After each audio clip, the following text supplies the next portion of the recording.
Your resilience story starts with your ancestors. You got to go way, way back.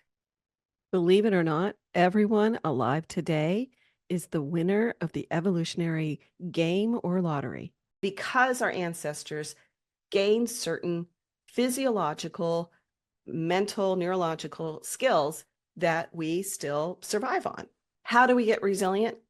One way is to look at our ancestors and to understand the DNA that they passed along to us. It's about both DNA and evolution. So let's go way back. At some point, all of us came from primitive people who lived in nature with dangers all around. Not only was it dangerous, but it was fraught with uncertainty. The moon, why was there light and then darkness? What could you eat and what would kill you? From the weather to animals to other people, we spent a lot of time in fear and uncertainty. But something happened to our ancestors, to your ancestors. They survived. How did they do it? They became very good at dealing with fear and uncertainty. In some ways, they did great, but not so great in other ways, and I'll explain that later.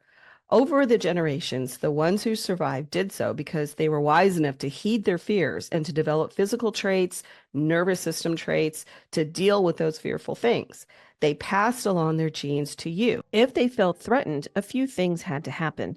First of all, they had to have a nervous system developed enough that they could be alert to the things that were going on around them and be able to escape death from a predator, a storm, or another human.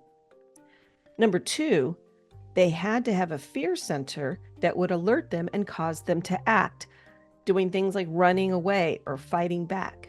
Three, they had to get smart about building tools and also developing ways to protect themselves from the environment. Four, they had to have the capacity to fight off diseases and recover from injuries. This is the development of an immune system. And five, they had to be able to form relationships that help protect them, and especially their young. There are perhaps a lot of corollaries to how we live today. These patterns then became encoded in our DNA. DNA contains information about us and includes things like how muscular we might be or the size of our brain, or may point to increase in vulnerability to anxiety or depression. DNA is not about race. We are all the same race. The other thing about DNA is that there's something called epigenetics, which means that your genes are like switches. Traits can get turned on or off based on a number of factors, including the environment in which your ancestors and or you were born into. There are studies that show, for example, that if your mother or father experienced famine, they can pass along a genetic trait that will make you more susceptible to gaining weight or other protective growth patterns. Other studies show that generational stressors can cause higher rates of infant mortality among African American mothers. What both of these studies show is that trauma can have a generational impact.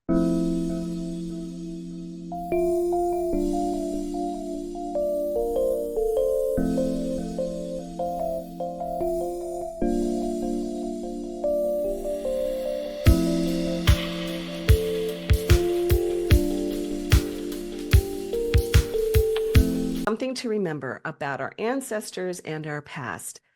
Our ancestors survived. However, there can be a price to winning. As we will learn in the next module, surviving generations of terror, wars, famines, and strife have given us a strong urge to do whatever we can to stay safe.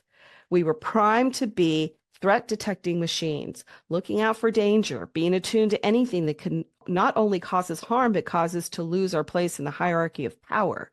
The more power we have and gain, the safer we might feel from the stressors of life. In today's society, that might mean having more money or feeling more in a dominant social class. It's a basic truth that the less stress we have, the happier we feel. And the happier we feel, the more likely we are to love our life. But being happy is not always safe. Being happy might mean letting down our guard. Our brains and bodies do not always feel comfortable doing that for long. What we're hoping for, what our ancestors seem to always be seeking, is some sort of equilibrium, the perfect balance between being powerful enough to feel safe, but also not so happy that we let our guard down. This isn't just a state of mind, it's a physical feeling where your nerves are calm, but you're also alert. You feel happy, but also vigilant. Resilience is the ability to be flexible enough to kind of go along with the punches. Even if knocked down, you can get back up. It isn't like this, it's more like this. True resilience is a gentler way of living and treating yourself. It's about knowing what you need in order to process and eventually heal. You may not heal without a scar, but you gain something from the experience, even if that something is that you know what you're capable of surviving.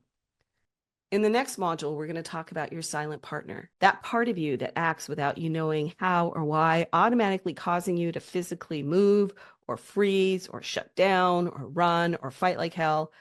Understanding how this process works will help you understand yourself better, and it will help you understand other people's reactions to you and your reactions to the world around you.